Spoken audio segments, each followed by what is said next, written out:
Welcome back to the Intel Extreme Masters San Jose. Unfortunately, this man is going home. It is QXC, of course, in Group D, our favourite American. Unfortunately, he has bowed out of the tournament at the round of 16 stage. We're now going to go back to Group C, and we have a fresh set of players and fresh set of casters, I should say, on our desk here.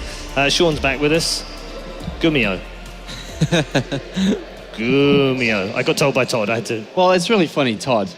All right, before we get into discussions on this, it's Guardian Shield, not Guardian Shield. And so it's begun. Okay. Enough now, enough, boys. This is never going to end. No, it won't if we don't. Right, let's concentrate on the serious stuff right now, because it's the bottom of Group C, last place going through. Kevin, stop it. And we've got one more spot up for grabs, and it comes out of Group C in this particular case between ForGG and Symbol. Gumio was absolutely fantastic, has really taken this group by storm, and it means that the DreamHack champion of just 1 week ago stands on the verge of going out of the tournament. But is he going out, Sean?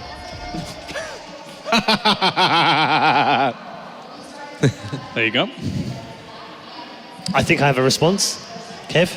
No, I don't think he's going out. I just don't see enough consistency in Symbol's play to really have him as a favorite in this series as well. ForGG, but ForGG does have to make an adjustment to his play. Like, just scout a little more than he normally does and try to figure out what he's playing against. And don't be as greedy as he would perhaps be in some of his builds, because that would just be really unnecessary. Like, I too have faith in a longer game in ForGG between Symbol, and most likely Symbol is going to be aggressive anyway. So then just be ready to receive it. And if you're ready to receive aggression, we saw that in some of the other games, well, then you're just in a very good economic position. So I think ForGG is going to take it unless he's stubborn. Yeah, okay. He's totally right. I mean, you can use Deadwing as a case here, a case study for ForGG. As we saw how Symbol's aggression fell completely on its face, and then how easy it was for Gumiho's mech to just kind of plow on through from that point on. So if ForGG does similar, easy peasy.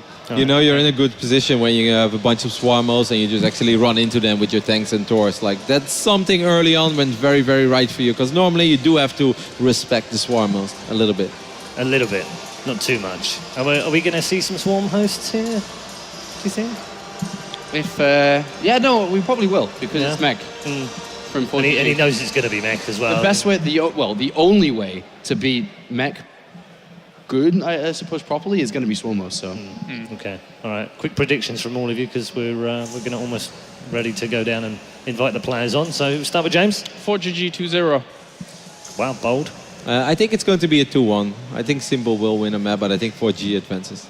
Okay, Sean may have lost it again. 2-0 ForGG, please, Rotterdam. 2-0, 2-1, 2-0, but we do have a consensus here at the desk, and it is for ForGG, the DreamHack champion, on the verge of going out. And if he loses this one, of course, that's it, he's done. But he has the opportunity of moving on to the round of 8 against Symbol. Let's go to Rachel to get the players out.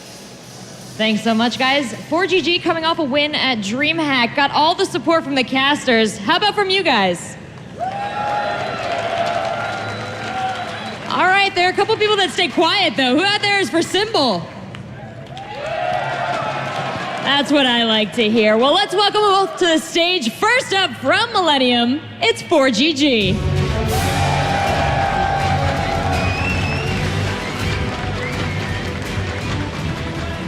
And his opponent, both of their tournament lives are at stake. Can Symbol take it?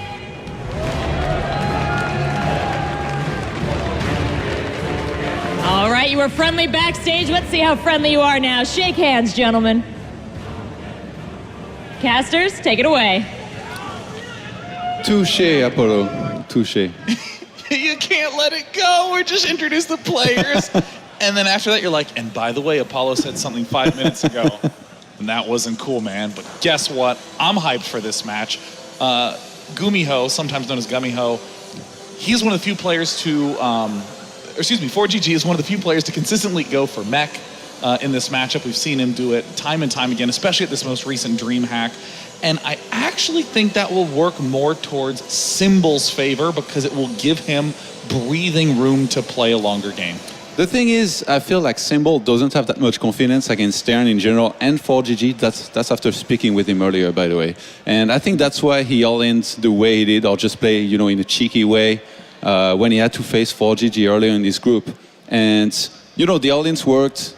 That Nidus one was cool. As Roddy mentioned before, he went for queens plus roaches. That's something that will work once, but then if your opponent's careful enough, that shouldn't really ever happen again. So I feel like Symbol has already used up his best tricks here up against the ForGG, who this time is going to be ready, who's going to be on the lookout for all of these things, and who's just going to want to look to take out the Zerg opponent here to see a second tier and move on to the round of 8, day 9. There were a couple little things that Symbol did in the game against Gumiho that give me a little bit of faith in Symbol going into this match, which would be the small-scale counterattacks at just the right time. ForGG is the sort of player who is consistently so aggressive that his opponents tend not to really be counter-aggressive against him. It's so hard just to keep pace with ForGG that in the rare occasions when a player like Symbol does counterattack, we see ForGG crumble, oftentimes much harder than other good defensive players. Man, you're a big fan of those counterattacks. You keep talking about them. If you play Zerg on ladder, I'm sure all you do right now is going to be counterattacks. You're literally not even going to defend back at home. Dude, if I play Protoss, get a War Prism, counterattack with that. If I get Zerg, Zergling's running everywhere. If I get Terran, well, I'm mech because I believe in the words of Artosis. All right.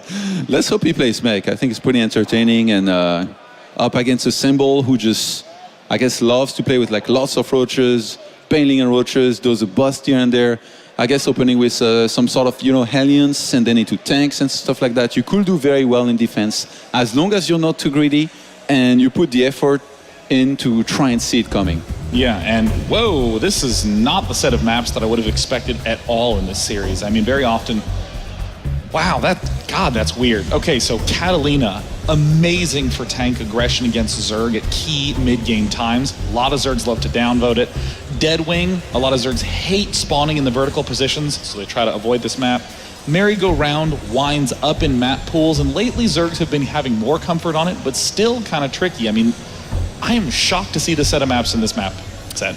I wonder if there is something special in the books here for a Symbol, as in maybe some kind of Roach Hydra play on one of those maps. I feel like either on Catalina or especially on Merry-Go-Round. If it goes down to the last map, we've seen this kind of build where you get a ton of Roaches and Hydralisks. You attack into the third base of your opponent, and then you just remax on Roaches instantly, and then you keep on attacking. The thing is, up against somebody like ForGG who may go mech, it could be tricky, and also those ForGG in this case take a very quick third or tries to play on 2 base first. I feel like a lot of the decisions that are being made in terms of build orders are going to be key in who takes the win here. I do think that on this first map, Catalina, Symbol is pigeonholed into some pretty annoying early defenses. I mean, the tanks that can push into the main from the third base force you to either have counter aggression set up or to have a whole ton of units set up in advance. So I think that this is a map where Symbol, though he might not have a lot of early game decisions, I am interested to see what happens after that. Pigeonholed, huh? I like that. Yeah, pigeonholed. It's a great word. You should use it at least once a cast. I'll save it for another series, because you already used it in this one, Sean. That's smart. Up in the top right-hand corner, he is one of the most recent champions, having just pulled a first-place win at DreamHack. Can he go back-to-back wins here?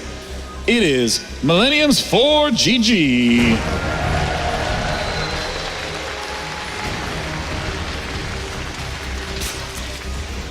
And in the left-hand position, though he didn't have a good previous series, he still is going to get one more shot in this matchup. Give it up for Symbol. Two very different players here. A Symbol who just recently rejoined Jin as a new team, and for him, he hasn't been on the team for too long though, so I feel like the practice that he's getting there, all those Korean teams doing internal practice, probably isn't paying off just yet. He just probably moved to the house not too long ago and hasn't been playing that much with these guys. If he had been on the team for like say a few months, I would expect a lot out of him.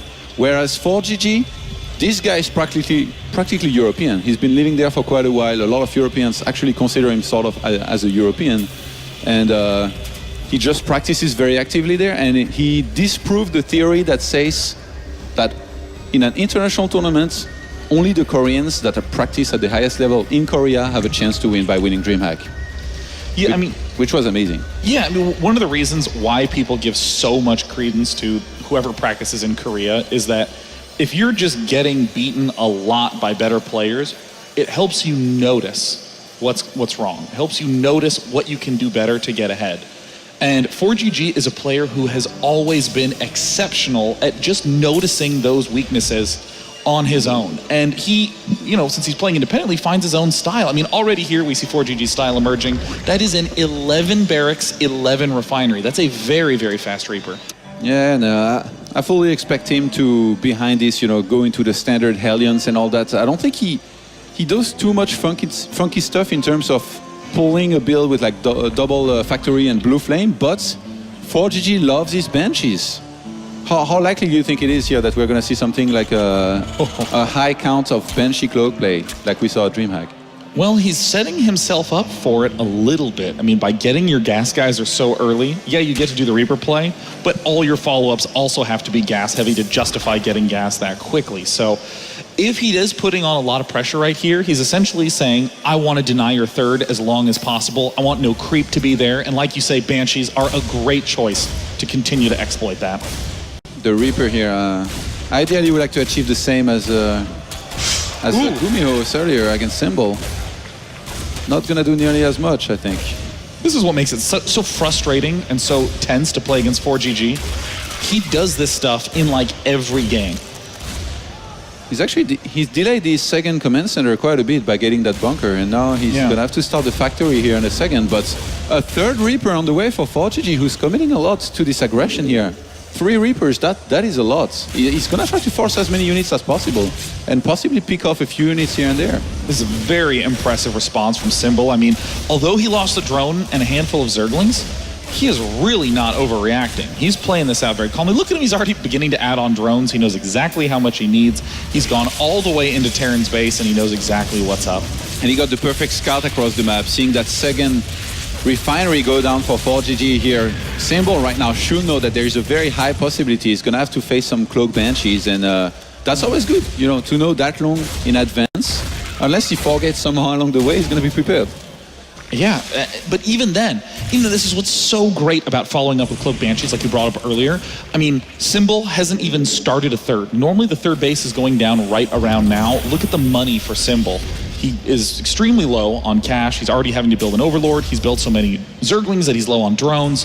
And now ForGG can continue to deny and delay that third. This is fantastic play from ForGG. The major reason he's able to do so much here with those Reapers, as in, you know, keeping them alive, just running around, is because it's Catalina. There is a lot of cliffs. You can jump in and out very, very easily. And a Zerg, even with Zergling speeds, once it's revealed, if the Terran times it well enough, he's going to keep his Reapers alive, and that's so annoying for Zerg, because you try and counter something, you get the counter with those Zerglings and speed, but then you can't even kill the Reapers just because the Terran player goes home, keeps them alive. And now we have Cloak on the way, that Overlord, by the way, Royal. So literally everything. So Symbol knows, but knowing he's not always everything, although it's good. Yeah, I think that actually cannot be overstressed. Knowing is just the start of the puzzle. Having extremely solid play is 95% of it. And this is what's amazing about what ForGG is doing. How the hell do you take a third? Symbol says, dude, I'm not even going to try. I'm going to go straight for that Spire. And the Spire will do a great job of pushing back those Banshees. You know, he did do a great all-in earlier with the Nidus and Roaches and all of these units, you know, that he threw at his opponent just because he saw what he thought was, I guess, a Grady build, and he got kind of fortunate that ForGG almost always goes for, when he goes for this build, for a very quick armory, which he's doing here as well. So ultimately, ForGG right now is only producing out of one single starport and one factory, so 3 units at once. If Symbol was to go for something like a Nidus and lots of units, there is a chance it could work, especially on a map where it's hard to cover every single area. ForGG gets the eBay as well, in case he would have to make turrets. He knows that by now, Lair should be finished. And we'll see in a second here if that Banshee can do anything. There is Sports ready. He's going to scan the main, sees absolutely nothing other than a lair. And Symbol was he waiting for that scan? Because he hasn't thrown down any tech, which is a little bit unusual. Usually he will throw down, I guess, a Spire, Nidus, a Yeah. Hydro's Den, and there it goes. There's the Spire. Yeah, there's the Spire going down now. And if you're 4GG, I think you're in a pretty happy spot. It looks like he only built 2 Banshees. He has enough to do a little bit of pressure. He's getting the Thor immediately. He's getting Vikings immediately just to be able to deal with mutas. And what's cool is that, again, just with those 2 production structures, oh my god. That is this a lot push, of Hellbats. Yeah, this is a great push. Only 13 Zerglings. Oh no! Symbol being caught with the pants down. And 4GG even knows that there is probably a Spire behind this. He scanned and saw absolutely nothing. So he starts a Thor, some turrets, and he should be ready for however many mutas come out. And at the same time, he's doing a ton of damage. Yeah, and there's one Banshee that moves straight into the main base and is taking out the drones as well. The drones are packing together. The drones are lining up. Oh my god! Symbol is desperately trying to keep him alive. And in the main, the drones do manage to escape, but there's nothing else mining gas. The drone count has been greatly reduced, and 4GG is slowly building up enough money to make a transition. I mean, Symbol is not even mining in the natural anymore. He lost so many units. 10 drones have been killed. 66 units in total. 4GG, I think he's ahead on workers right now. He might even take out the Spire. He's completely crushed all of the defenses of Symbol here. I mean, if you're a Symbol right now, you need that Spire to do anything. Oh, be careful there. Maybe he's trying to create a tempting enough target to distract these Hellbats. It's not going to work. With only 3 Mutalists in production, Symbol says GG. Quick, decisive, and one-sided. And I absolutely love that build here by 4GG. Unless you're going Roaches very early on, plus a bunch of Queens to defend, I feel like it's going to be very, very difficult in holding this big attack. Staying on 2 bases like this, if an all-in is thrown at him, ideal. He's not playing greedy. He's making, I guess, a bunch of units out of the 1 factory that he has and the starports. And at the same time, you know, he's getting also the eBay in case he will have to make turrets if mutas come out later. So he played it very strong just by delaying that 3rd base as much as he did. If he faces an all-in again, I think he will do well. And if he plays against somebody that's greedy, he will punish as well with the amount of Hellbats and Banshees that he has. Like, so how do you play against this, really? I mean, it's rather than even answering your question of how to play against it, I just want to spend more time talking about how good 4GG's play was. I mean, the fact that he went so gas heavy to get so many gas units to apply so much pressure, he set up the one big key, no 3rd for Zerg. So any threat that Zerg makes, it's just a single threat with no follow-up. If you're on 3 bases, you can have some mutas and then a whole bunch of roaches. Or a Ling Baneling attack and then a whole bunch of drones behind it. But on 2 bases, you get to do one thing, and 4GG is just smartly rearranging his structures. He smelled Mutalisks, no big deal. Double Viking production, single Thor production. He's only using those 2 production structures, but he's flipping, flopping them around. Flipping, flopping them around, Todd. Think Whatever about that means. He's switching the add-ons. Flipping, flopping, Todd. All right, I got it. Todd. You know, honestly, that was very impressive by 4GG. But if you think about it, as you kind of mentioned that as well, what really makes this build strong is the scar that he gets with the Reapers. Because if you're going to rush into Cloak Banshees and get a bunch of Hellions out of 1 factory, there is quite a few all-ins that you could die to, especially Roaches one. So now, having the 3 Reapers out, you make sure that doesn't happen, and you're in a great position, no matter what. And in Symbol's position, what's the answer? Really, it's basic unit control. Early on, a Reaper shouldn't kill that much in the main base, but it's killing Zerglings, it's killing drones, and this puts Symbol a little bit behind, a little bit behind, a little bit behind, until all of a sudden, he just doesn't have a 3rd base. I mean, yeah, the 3 Reapers from the start forced so many units out of Symbol and put him in a position where he didn't have nearly as many drones as he wanted, and I quite like what you said about not even trying to take a 3rd. That would have been futile. So I said that right. Yeah. With Symbol now down 0-1, 4GG is a single game away from advancing to the round of 8 and still keeping the dream of back-to-back first places alive. When we come back, it'll be game 2 of this series.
And we are back at IEM San Jose. Last match, possibly, of Group C. Symbol needs to win this just to tie it up, and he has not had an easy time versus Terran.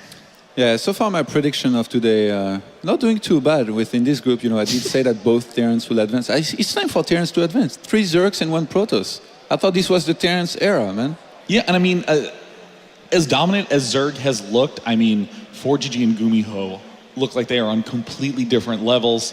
Symbol is a player that I have enjoyed watching a lot. But man, is ForGG and Gumiho looking to be on fire. Of course, in the final group, we have Bomber versus Hero and Super waiting down in the lower bracket. 2 Protosses and a Terran. So we might very well have an almost perfectly even distribution in As round always. 8. Yeah. Don't we always do? Yeah, where we have actually 8/3 of each race.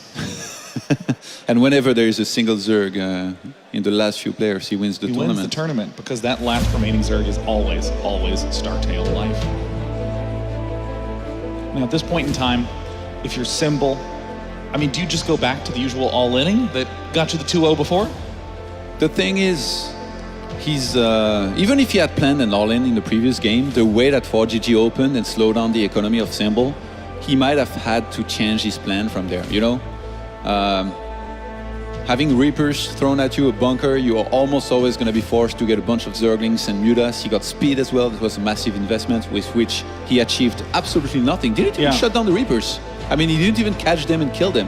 That's how bad it was going for him. So behind this, he's like, well, I'm on the lair tech. I have choice between, I guess, a Nidus and a Spire. He gets a Spire, and 4GG says, well, you want to get a Spire against me? I'm going to kill you. And then he does. Everything went wrong in that game for Symbol, but here is an opportunity as he's now in cross-map positions in the top left-hand corner. He's the champion of DreamHack. He's up 1-0. He is from Millennium. It's 4GG.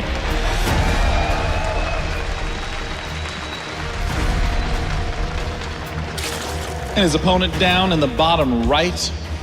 Is the reverse curse going to fall him as well? It is Symbol. The reverse curse always applies, day 9. I know things that rhyme are more often true. So corny. So true. All right, on this map, you did mention that Zergs don't seem to be enjoying too much the vertical position, right? Mm-hmm. Can you elaborate a little bit on that? Yeah. Protoss, man. Well, in Terran vs. Zerg, you just need continual access to more and more bases. And in particular, you need to be far away from Terran. You want the comfort of having stuff on your half of the map where you can choose, do I want to counter? Do I want to attack this army? Have I held off all these drops? So these cross positions are beautiful for this. We see that there's 5 very easy to take expansions and lots of other options as the game goes on. But in vertical positions on this map, you're sort of claustrophobic, and it's very easy for Terran to get to 4 bases and just push with mech or bio. So here, I actually remember that from the Wings of Liberty days on Tal'Darim, where when Terran spawned against Zerg on cross map, I remember them saying that it was, 10 to 90%? Yeah. It was very difficult just because Zerg could expand a lot and pretty much do whatever they wanted.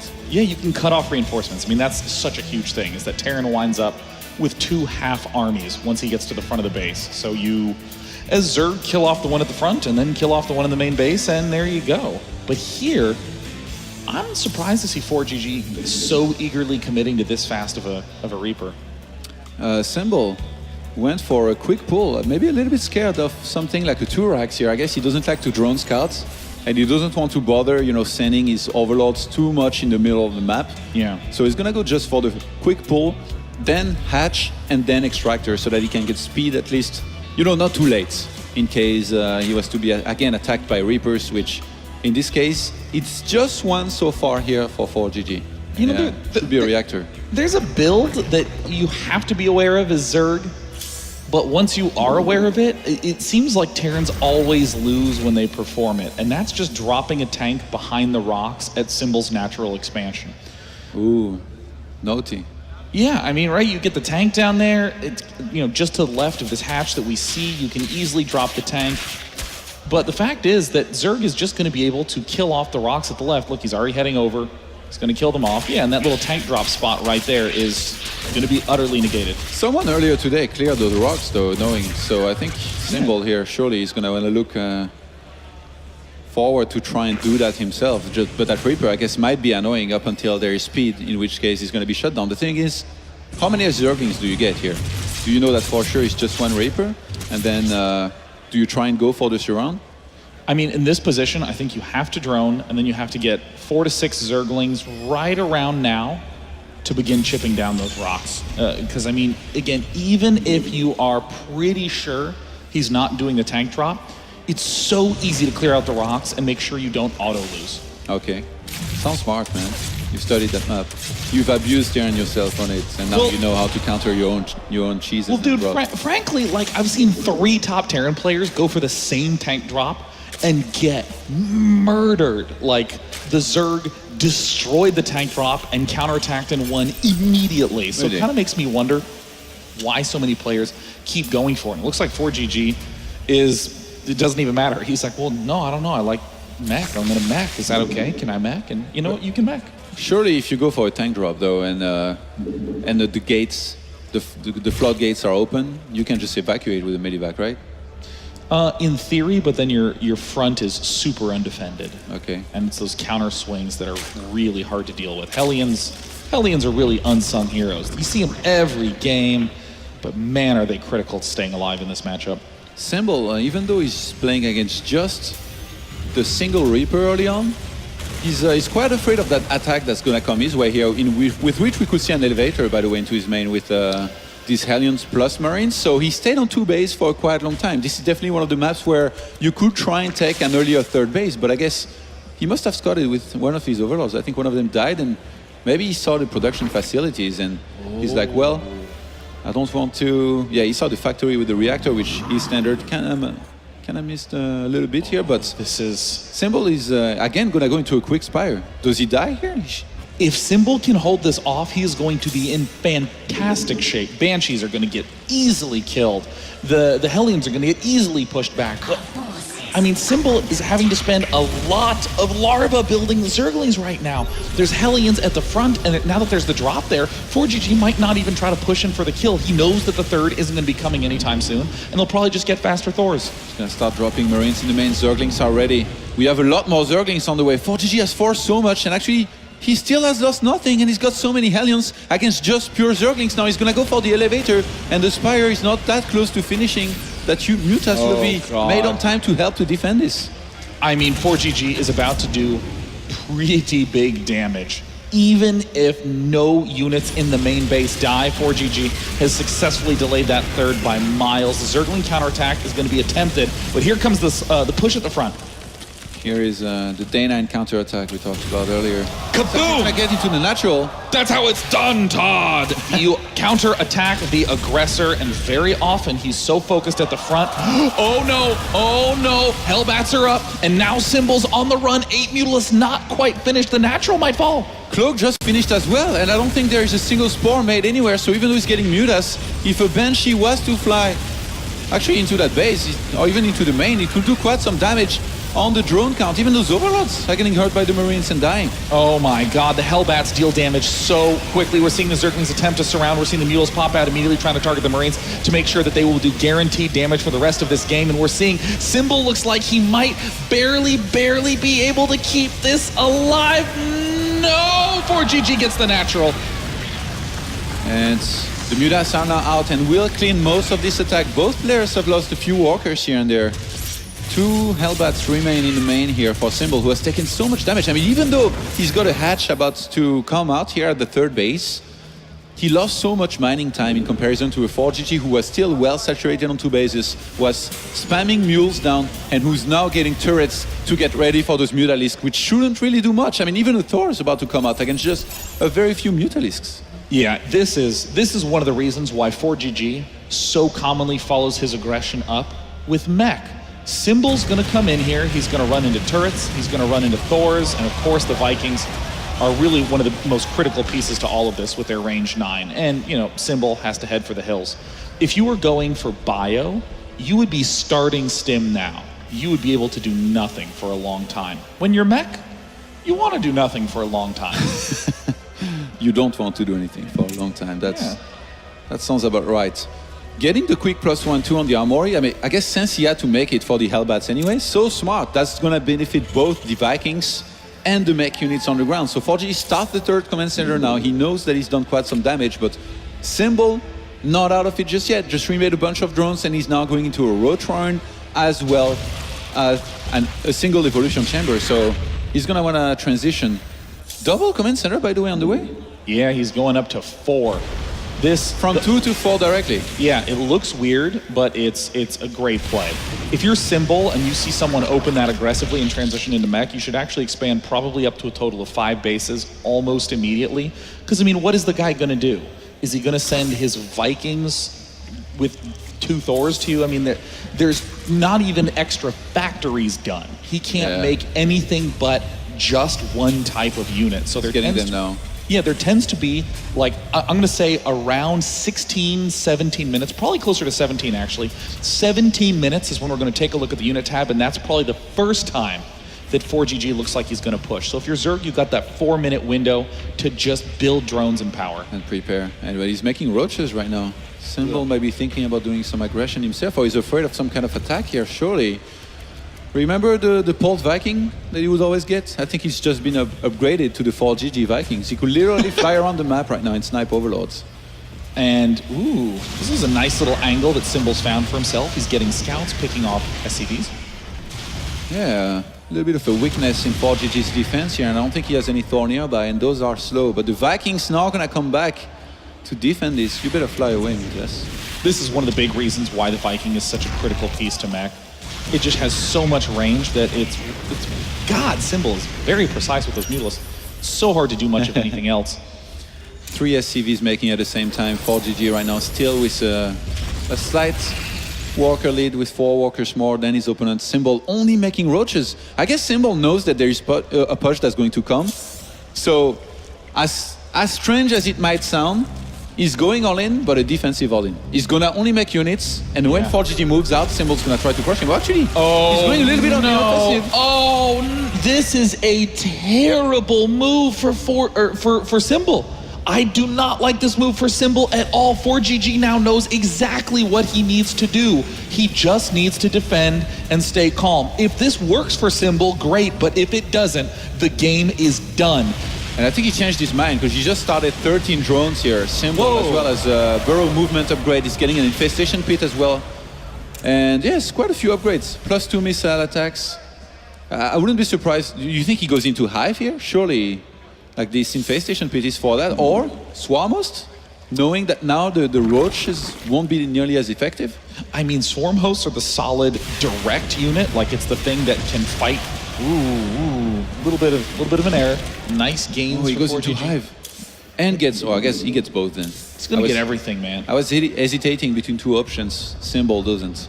Just picks both. So this is where I start to get real scared because ForGG has the better economy. He has the better output. He is literally gearing up to just counter attack. That is his only hope. Jaedong did very good earlier with burrowed roaches, and it was on this map as well. Yeah. This time I think Symbol is gonna try something. He might just wait for ForGG to leave his base, get in there with a lot of roaches, go past that one turret that will reveal them, but in this case it will be quite late, and try and do a lot of economic damage. Because I really don't think that he's gonna unburrow that on top of the ForGG's army. I don't think that will go that well, or it will be that cost effective. Yuck. The sharks, they're going in. Uh-oh. Is there a turret nearby? There is one on the top right-hand side. He's thinking about it. Should I not? This is that moment where you think, God, I actually don't have enough roaches, do I? This is so embarrassing. Some people will still go for it. Rotty would definitely go for it. Well,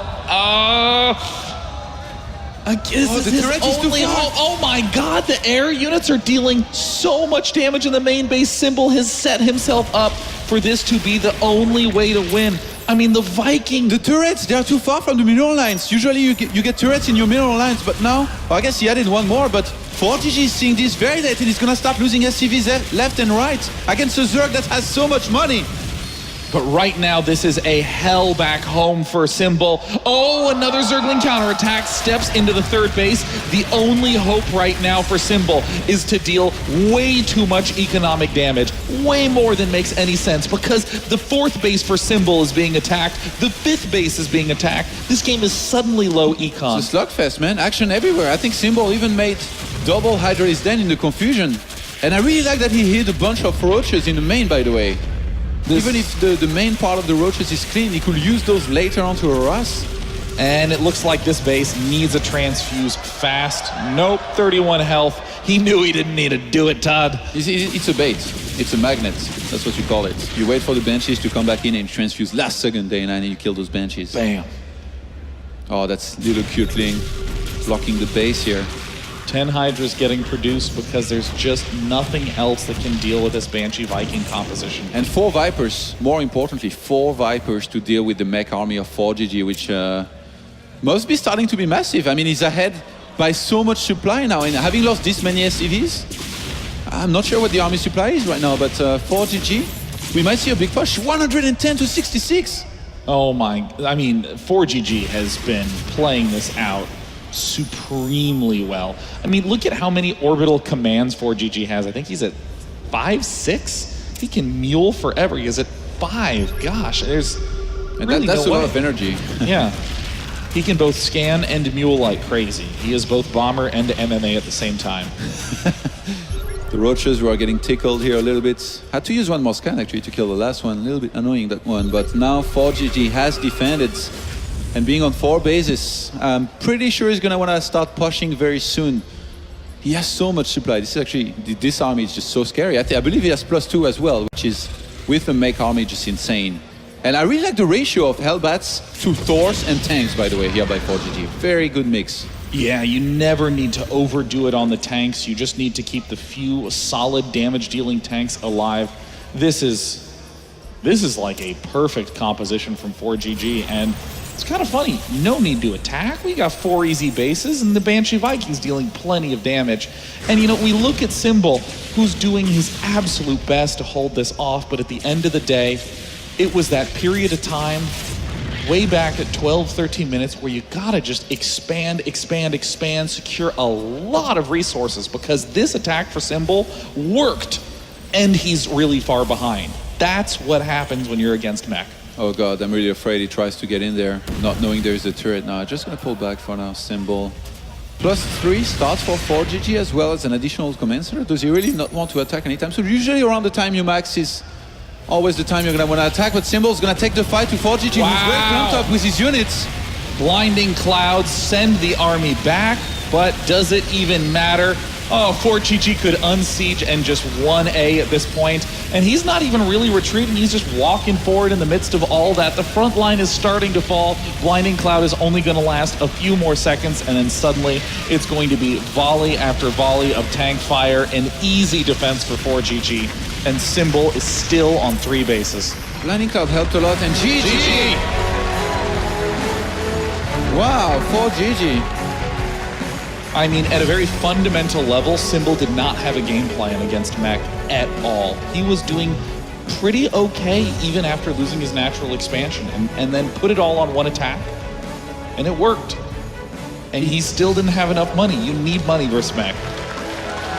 He had a plan, I guess, to try and make a big move with the roaches. He did do a bit of damage, but in the end, just not enough. And the thing is, he really fell apart against the counter-aggression. Those Banshees, the Vikings, you know, even landing, sniping bases here and there, that's not really supposed to happen if you get enough and send those units to your bases. So Symbol struggled in the defense, and in the offense, well, he was just defended in the end by ForGG, who still kind of got surprised by those roaches, but in the end, just not enough. I mean, ForGG knows exactly how to play mech. And one of, you know, the big tricks to playing mech well is knowing all the odd ways that your opponent will panic and try to go all in, or build a weird mix of unit and try to kill you with that. And he just played perfectly. I mean, going for 4 command centers just on 2 unit production structures is kind of weird.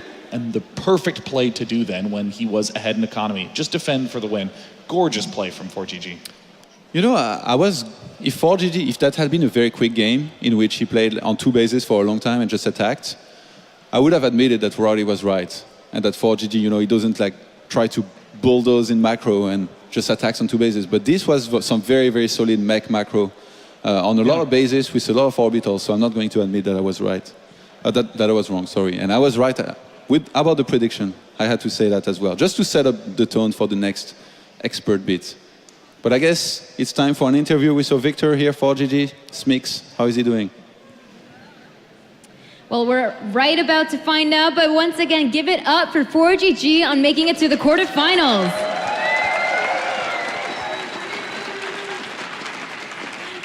For GG, the last time you played Symbol, you lost 1-2. But in this series, you looked absolutely dominant with a clean 2-0. What do you think was different from then and now?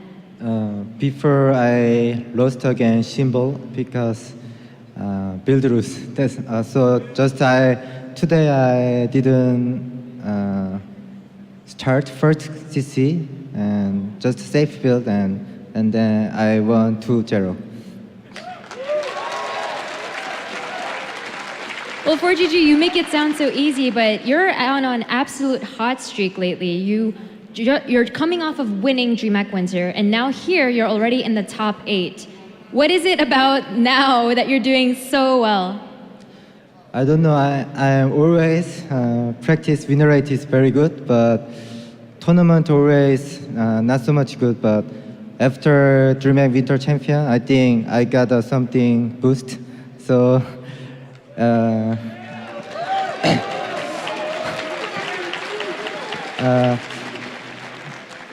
Every opponent look like easy for me now. Incredibly confident words, 4GG. Last but not least, you are very used to playing in front of a European crowd, but now you're here in America, here at Intel Extreme Masters San Jose. What is it like here in the SAP Arena in front of all these American fans? Yes. Okay. I come America for StarCraft 2 tournament first time, and very big crowd and very big stage and many handsome. I like it. All right. Well, thank you very much, 4GG. Best of luck. We are going to head back to the studio desk, and then after that, we'll have our last match to end the day. Thank you very much, Sue. Yes, handsome indeed. The stage is handsome. Talking of handsome, we've got 3 handsome men on our desk right now. We're going to review that final game from 4GG. Back to what we thought we would see earlier on in the week, I think, today. He said himself, steady builds, straightforward, solid, didn't make any mistakes.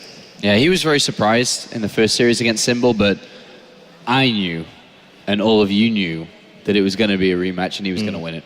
Yeah, and they really went long, those games. They were really long macro games. Yeah, well, the first one definitely not. And I don't really understand how a player like Symbol has had so much success in the past, and we have seen so many games of 4G. Like, I am no expert, but there's no way I would ever play ZVT against 4G without a Bailing Nest or a Roach Worm, because Knock Knock who's there, like 10 Hellbats to kill all your drones. Like, why do you think you can defend it with Zerglings? Like, it's not going to happen. So that game on Catalina, that really makes no sense to me. Yeah. The second game, even though like 4G won it in the end, because I think that attack was a little, I think he rushed it. He kind of fell apart a little bit against the Banshees and the Vikings. But there was this one crucial moment where indeed the Hellions saw the roaches in the middle of the map, but that didn't mean that his production was ready to deal with those roaches. I'm watching the games with Sean, and we're just like, if he shoves with those 22 roaches right now, yeah, there are like 2 or 3 Tors, and Tors can be amazing, but not if they have no backup. And a couple of the Hellions died already. I think that was his moment to shove those roaches in, at least kill 10, 15 SCVs at the third base and delay the economy from 4GG.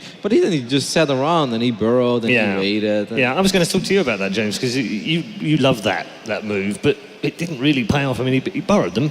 They were sat literally underneath those tanks, just sitting outside the base. He had a choice of going in, as Kevin said, of going in and wreaking havoc in those bases. And he decides to split them, and it just wasn't as effective. Yeah, it just got to the point where he just waited too long, really, Yeah. for 4GG to have the right response at the right time. So even though they got in there and maybe killed a few supply depots and a few SCVs, there was plenty for 4GG to be able to clean that up. And I mean, even before that happened, I feel that 4GG had done quite a bit at the front anyway. Yeah, it was a much better performance. Symbol's gone out, but do you feel like he's represented himself well or not, Sean? I get the feeling myself that The funny thing almost is expect better from him, really. he played and stayed true to his style, but it's just not good enough. I think he didn't really change too much when it comes to his regular gameplay. That's how we've known him for a good couple of years to play this type of style. But the players that he's going up against, playing mech, playing defensive, he wasn't going to beat them. I think he got kind of unlucky a little bit, though, in the main tournament stage because he only had to play Terran. And we saw that throughout all of these games that he's just not that confident against Terran. I think if we'd have maybe seen a bit of ZvZ from him, mostly VP, for example, then maybe he would have done a bit better. But going up against these Terrans, very difficult. Yeah, a little bit like Hark said on Thursday, that he has this kind of mental block with Terrans, and he immediately sees he's playing a Terran, and it's kind of, oh God, I'm never going to win that. And as soon as you go into it with that kind of attitude, it's already hard to win. And Symbol is, I wouldn't say he goes in with the same attitude, but we heard him time and time again in interviews saying just how much he hates playing Terrans right now. You've got to get that out of your head at this tournament. I think that's why he takes such a weird approach to defending the things that he knows are coming as well. Because even in that second game, that was already a very bizarre opening too. He lost his natural to Hellbats and Banshees. Then he sort of had the Mulusk in time, but he had to run around a lot. Then he did do quite some damage on the other side of the map and eventually turned into some game. But that is not like, you know, I know ForGG beat Live twice at DreamHack Winter, but I feel the more they play, the better Live gets at defending stuff like that. And a certain he figured point, it out. Yeah, and at a certain point, he's just like, cause I already, even during the grand final, I started to have this feeling like this could be, but then we had that crazy weird strategy on Foxtrot. But if that didn't happen, I don't know what would have happened in that final. But it just seems like Symbol is doing everything other than what he kind of knows he's supposed to do, but he feels that that is not going to cut it. So he tries to think too far out of the box, which can work. But I feel like he made it overly complicated for himself. Yeah, and we were talking just off stream before that it seems odd that he'd got a wealth of experience in front of him by looking at 10, 11 maps against 4GG last week at DreamHack. And if he'd seen any of those maps, he would have figured how he had to play. Yeah, I think at the end of the day, no matter which way you look at it, Zerg versus Terran, Terran versus Zerg, Gomiho and 4GG are better players than Symbol. Okay. Yeah. Definitely currently. Like in the past, it may have been different, but current shape, It's a good way of simply better. Good way of wrapping it up. Let's take a look at the group and show you how it's panned out in Group C. Of course, Gomiho earlier on going through with two very, very big victories for him against Hyun and against Symbol. 4GG coming back from the lower bracket, having defeated Hyun and Symbol. So Gomiho and 4GG will move on to the round of 8. I can also tell you that Hero from CJ Enters has also moved on to the round of 8. He's in Group D. Unfortunately, we didn't have time to bring you the first game, but we do have time, I'm pleased to say. After the break, we will be back with the final game of the evening, and it will be from Group D. It will be Bomber versus Super. Don't forget, we've also got some very special news that happened this week earlier on. We announced that we're going to be helping or having some crowdfunding going towards the World Championship, and you can help us out if you wish to do so by going to newegg.com/IEM.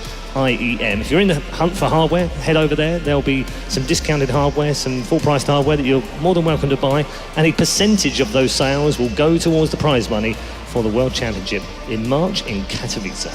Take a quick break. When we come back, though, we'll finish off the night with Group D.